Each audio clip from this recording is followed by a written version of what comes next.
Hello guys, this is me, Sloveniak, and on this tutorial I will show how to eat reťkovka on a tree. So, first step, you need to bite it.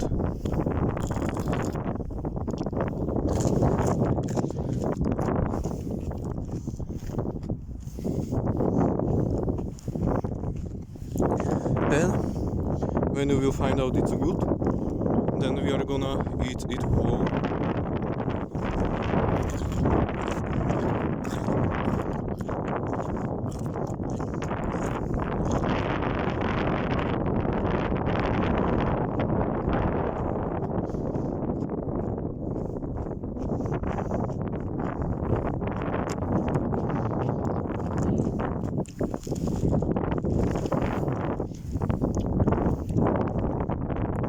It was delicious.